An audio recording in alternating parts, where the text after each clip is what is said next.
Buenas noches, estamos aquí en Min Hotel Boutique, en otra edición más de ¿Por qué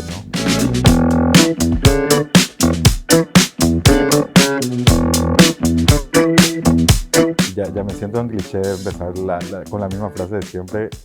Hoy le recibimos a un gran amigo, porque coincidió que todos los que vinieron hasta ahora son grandes amigos, y esta no es la excepción. Mi compañero de colegio, mi amigo de infancia y por supuesto amigo hasta ahora, señor Sebastián Villarejo. ¿Qué tal, Carlos? ¿Cómo estás? Súper contento de estar acá. Un poco un saludo a toda la gente que nos está viendo. Y realmente un gusto compartir un ambiente ameno, bien tranquilo. Así que feliz de ser invitado tuyo en este programa que auguro que dure muchos años. Esperemos que sí, vamos a ver. Estamos probando las Estamos aguas. probando la onda de la entrevista. A ver cómo va la cosa. Me gusta. Seba, ¿cómo está tu presente? ¿Cómo estás viviendo este momento personal tuyo? Súper bien. Vos sabés que estoy realmente, me siento muy pleno en todo sentido, ¿verdad? Muy pleno vocacionalmente.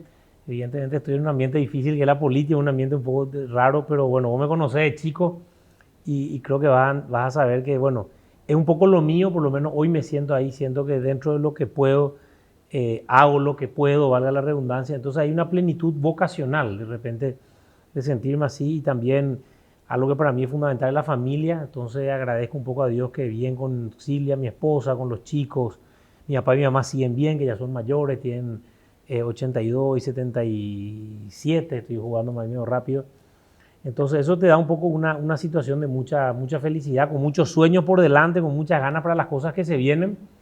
Lógico, con muchos problemas, como todos nosotros. O sea, la pandemia no fue buena para nadie, todos tuvimos seres queridos que la pasaron mal o perdimos seres queridos, pero dentro un poco de lo que es la vida, muy feliz. Seba, decías un momento vocacional muy bueno. Bueno, yo recuerdo tu vocación hacia el servicio, porque finalmente es vocación al servicio. Desde muy chico tuve la suerte de compartir aula y compartir clase y compartir muchos momentos contigo y fui testigo de esa vocación que nació en vos desde muy chico. Contanos un poquitito, contale a la gente que no te conoce, ¿cómo nació esa vocación de servir en vos? A ver, siempre pensé mucho, yo creo que a veces, creo que fui inquieto desde siempre, digamos, ya desde primaria, desde chico, ¿verdad? Si veo en términos familiares, yo creo que papá nos dio mucho digamos, nos inculcó mucho lo que es el trabajo y la honestidad, y creo que mi mamá es la que nos inculcó mucho lo que es un poco ese sentimiento de que tenemos que ayudar, de lo social, de vivir un poco en un mundo que no puede rondar solo alrededor nuestro, ¿verdad? Mi mamá es muy católica, es muy devota, y su hermano es jesuita, tío Coco, entonces siempre como que le acompañó a su hermano en los diferentes lugares que él fue, y eso como que fui mamando de chico, ¿verdad? Ahora, creo que en mi vida tiene mucho que ver, yo siempre digo más o menos la época de la secundaria, más o menos. Por eso yo suelo decir que incluso mi sueño es ser presidente de la República, pero después de ser presidente quiero ser profesor de secundaria. ¿Así? Así, ese sería como mi sueño, pensar así, que fui presidente de la República y después me fui a enseñar en secundaria alguna clase.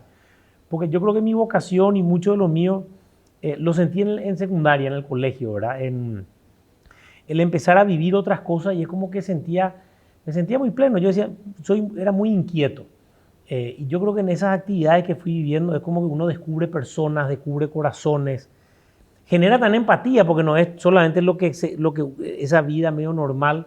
Entonces meterme en cosas como corazones abiertos, juventud que se mueve, ser catequista en ciertos lugares humildes, el centro de estudiantes, lo que sea. Pero uno conoce tanta gente que al conocer tanta gente siente mucho, ¿verdad? Y eso un poco te va llevando. Yo creo que también digo mucho que mi vida no fue como tan planificada. Yo me siento muy mimado por Dios, por los de arriba, de que como que iba haciendo las cosas, iban surgiendo las cosas ya de por sí. Como cuando a veces uno está en un camino ya se va dando. Seba, esto que decías de tu familia, de tu padre que te enseñó el valor del trabajo, el valor de la honestidad, de tu mamá que te enseñó la vocación de servicio y de todos esos valores que mamaste desde chico, ¿cómo, ¿cómo te encontraste metiéndote a la arena política trayendo esa mochila, que es un poquitito una mochila diferente a la que lleva consigo normalmente, no digo todos, pero la gran parte de la gente que se mete a esa arena? ¿Cómo, cómo te pesó o cómo te sirvió o en qué lugar te dejó tener esa mochila diferente? Yo creo que más que mochila es como mi sostén. O sea, que más que una mochila que te lleva hacia atrás, termina siendo en realidad como algo que está abajo tuyo. Yo digo mucho que, no digo, a ver, si bien hablo de la política, pues estoy dentro de la política, pero creo que cualquier persona que esté escuchando puede acomodar esto a su vida si está en un ambiente duro, pues, sea empresarial o donde sea. O sea, finalmente, si uno quiere ser un empresario limpio, tener a toda tu gente en IPS, no estar pagando coimas, si uno quiere ser una persona, un abogado que no entre en eso, es todo un mundo, ¿verdad? Y en mi caso particular, yo creo que para mí un puntal fuerte es la familia, como otro puntal son mis grupos de amigos, ¿verdad? O sea, es como que sentir que quienes te rodean tienen una visión de las cosas y que en realidad uno tiene que tener esas prioridades, son importantes. Yo ahora al recorrer mucho el país, visito a gente que va a ser candidata, ¿verdad? Concejal y cosas así. Y yo siempre le digo, nada más importante que la familia. Le digo. Un domingo tu prioridad es tu familia. Porque si tenés clara esa prioridad, vas a ser mejor político. Porque cuando perdés las prioridades, podés creer que es importante tal voto, tal cosa, y es como que se te puede desordenar. Y yo por lo menos soy una persona que creo firmemente que la familia debe ser una prioridad. Los amigos, cuando tenés esos amigos cercanos de toda la vida que tienen tus mismos valores, principios, al margen de tener profundas diferencias en otras cosas. Por supuesto. Pero yo creo que eso termina siendo más que nada un sostén, ¿verdad? Como espacio donde uno vea que no todo gira en el microclima en el que uno vive, sino que hay cosas mucho más amplias y que uno se debe finalmente a eso. O sea, al final lo importante es que vos puedas volver a tu casa, acostarte a dormir tranquilo y que tus hijos puedan estar orgullosos de lo que vos fuiste en tu vida. Seba, viendo el panorama actual de la realidad nacional y de la política nacional, de, ¿pensás que hay dos preguntas? La última, ¿pensás que hay escapatoria? Y la primera, si tuvieses el volante vos, ¿qué harías diferente? A ver, bueno, como dijiste la última, la primera. Entonces, uno, yo creo que no es que haya escapatoria, yo creo que hay caminos y que hay que animarse. Yo por lo menos tengo muy claro lo que yo creo. Yo creo que es un momento que los paraguayos aprendamos a unirnos. Yo creo que de una guerra, como se dice, como está pasando con este tema de la pandemia, lo que nos queda es unirnos. Y yo creo que el discurso maniqueísta de personalizar todo y solamente ser destructivo no va por ahí. Yo creo que nuestro enemigo, muy cliché esta frase política, porque tipo nuestro enemigo no son los colorados, los liberales, la izquierda, la derecha, pero más que nunca hay que decirla, porque como que estamos en un tema de profundo enfrentamiento. Yo creo que es momento de ver qué es lo que nos une. Y es sustancial que hagamos eso, porque si no hacemos eso, sí nos vamos al mazo. Y tenemos que ir adelante. Yo creo que hay que tener convicción, hay que tener coraje, hay que tener un equipo. Claramente a mí me encantaría poder ser el capitán de ese barco. Claramente creo que nosotros tenemos un equipo que va a poder trabajar y hacer cosas. Y lo primero es llegar sin facturas que pagar. Lo segundo, elegir a la mejor gente. Que uno tenga posibilidad de elegir a los mejores paraguayos y paraguayas para que ocupen los cargos sin más requisito que la idoneidad. Parece un discurso tan gastado que yo diga esto, pero nunca pasa. Nunca pasa. Entonces yo, che, qué gana que entremos personas jóvenes, una nueva generación. Yo creo que en Paraguay hay una nueva generación que quiere gobernar el Paraguay ahora y bien. Y creo que hay que dar lugar a esa nueva generación. Creo que es el momento que no nos van a dar el lugar, pero nosotros tenemos que baretear ese lugar, como se dice, ¿verdad? Y hay demasiadas cosas para hacer, ¿verdad? O sea, y lógicamente eso lo tenemos visto. Por el primer paso yo creo que es animarse, tener ese coraje, señalar que hay un camino y jugarse. No podemos creer que si siguen los mismos las cosas van a seguir igual. O sea, si siguen los mismos las cosas van a seguir igual. Tenemos que creer que para cambiar tenemos que elegir diferente, tenemos que animarnos a cosas nuevas. Y no estoy hablando solo en la política, la crisis de credibilidad que hoy hay en Paraguay es una crisis de credibilidad que no afecta solo a la política, afecta a los gremios, afecta a la iglesia, a los pastores. Hay un problema de credibilidad y de representatividad y necesitamos volver a construir confianza, necesitamos volver a construir, no sé ni cómo decirlo, me ratifico la misma palabra, confianza entre nosotros y ver que las cosas pueden ser mejores, pero darnos cuenta que todos tenemos que dar un poco de nosotros. No va a ser fácil. Seba, y en esto que venías hablando de que las nuevas generaciones puedan llegar y puedan sumarse a esto, ¿hay alguna manera de, como vos decías, de poder llegar con las manos limpias arriba, de poder llegar sin estar atado de poder llegar sin deber más de lo que uno puede pagar a otros sectores que pueden llegar a modificar la conducta del dueño de la lapicera? Yo creo firmemente que sí. Tampoco no quiero sonar ingenuo, o sea, evidentemente como cualquier lugar, por eso no es solamente la política, como la vida, eh, uno va a adquirir responsabilidades, va a tener que llegar a acuerdos, porque no es que yo voy para ser presidente de la República solamente voy a ser presidente con mis 4 mejores amigos.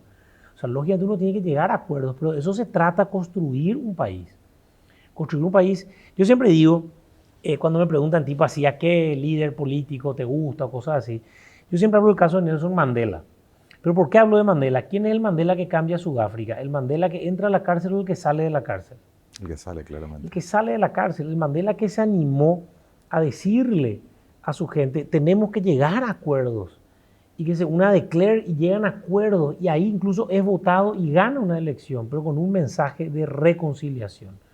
Yo creo que ese mensaje hoy necesitamos por sobre todas las cosas. Ese mensaje también tiene mucha convicción, radicalidad, porque, a ver, yo no soy para nada tibio, ni mucho menos. Los que me conocen saben la cantidad de denuncias fiscales que hemos hecho contra los corruptos, denuncia, pelea, muchísima contundencia contra eso. Yo no estoy hablando de esa reconciliación permitiendo lo que está mal. Al contrario, a la cárcel los corruptos, pero indudable. Pero sí un poco empezar a construir un anhelo de qué buscamos. No solamente hablar, hay que dar un paso, te digo, es como que todos vivimos de alguna manera en la indiferencia ante algo. Yo voy a ser indiferente a lo que no conozco.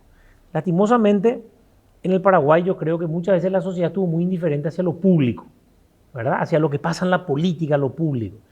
Yo creo que esa indiferencia se rompe un poco con la pandemia, porque nos dimos cuenta más que nunca que si no te metes en política, la política se mete contigo. También. Si tuvimos que encerrarnos fue por la política. Si no había camas en terapia es por la política, por la politiquería. Si no había oxígeno es por la politiquería, porque en decenas de años se preocupaban más en hacer otra cosa que en gobernar y prepararle a nuestro país. Si las aulas de nuestros hijos no tenían buen internet, en el interior se caen las aulas, no había clases buenas, es por culpa de la política. Entonces, si hoy no nos dimos cuenta que tenemos que meternos en política, no sé qué más tiene que pasar. Entonces, salir de esa indiferencia, ¿a qué nos lleva? Nos va a llevar a sentir algo. Cuando vos salís en la indiferencia, abrís el ojo, sentís, te duele algo, sufrís por algo. Es como decir, si estás manejando un auto, no estás viendo en el semáforo en rojo tu WhatsApp, te das cuenta que hay un paraguayo sufriendo al lado tuyo, un niño, una mujer, alguien sufriendo. Y que eso te haga sentir algo, por lo menos, que tenés que cambiar. Y de esa indignación, lo más lógico primero nazca la protesta, donde nos animemos a putear, a decir que esto está mal, que es lo que hace el 90% de los líderes políticos. Lo que tenemos que ver es quién de la protesta pasa a la propuesta. Claro. Y de la propuesta al compromiso y la acción. Decir, acá estamos, esto está mal, pero también hay que decir, acá tenemos que estar y cuál es el camino.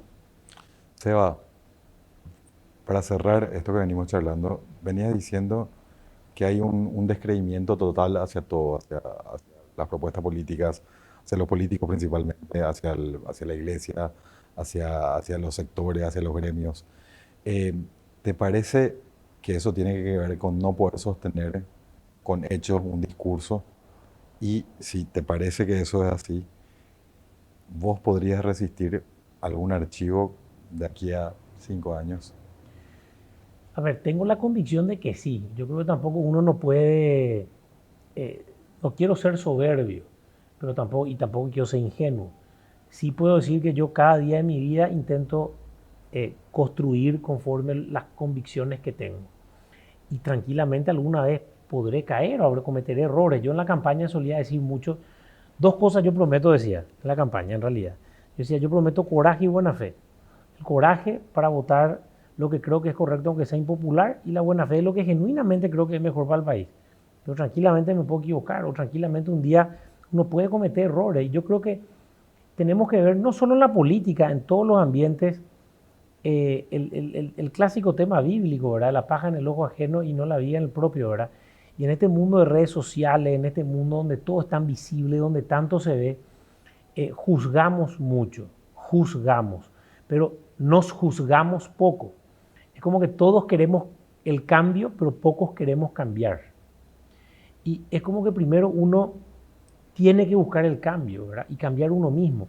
es como que hay mucha más gente que está tratando de encontrar la persona correcta para algunas de estas cosas, sea lo que sea, desde el amor hasta la política, lo que sea, se busca la persona correcta, pero no se trata de ser la persona correcta. Totalmente. Entonces el gran tema es cómo lograr ser la persona correcta. Y yo creo que en ese camino vamos a cometer errores y va a pasar lo que tenga que pasar, pero por lo menos tener la convicción de seguir caminando.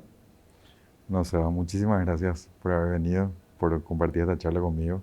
Me gustó esa última frase de ser un poquitito más el cambio y no esperar tanto cambio. No, totalmente, ya te agradezco muchísimo la invitación. Los dos no aguantamos a veces la risa, me parece, también de tanto que nos conocemos. Podían haber salido otro tipo de chistes también, pero para darle el toque de seriedad a tu programa. Estuve viendo en YouTube y es serio, no es tampoco así. Lo serio tenemos que hacer todavía. Claro, no es un programa para hacer para no recordar algunos amigotes que tenemos, pero Le mandamos un saludo a los le amigos. mandamos un saludo ahí a la barra, pero demasiadas gracias por la invitación y bueno, ojalá podamos seguir dialogando y creo que hay mucho por hacer en todos los ambientes. Y te agradezco porque no es fácil que de repente a veces inviten a políticos digamos, a este tipo de programas, pero es bueno poder compartir del corazón y que la gente vea que necesitamos renovar nuestro país en todos los ámbitos y que hay que animarse, hay que jugarse, vivimos en comunidad y para eso hay que meterse. Hay que meterse. Muchísimas gracias, Seba. Gracias, espero Carlos. volver contigo muy pronto. Igualmente, fuerte abrazo.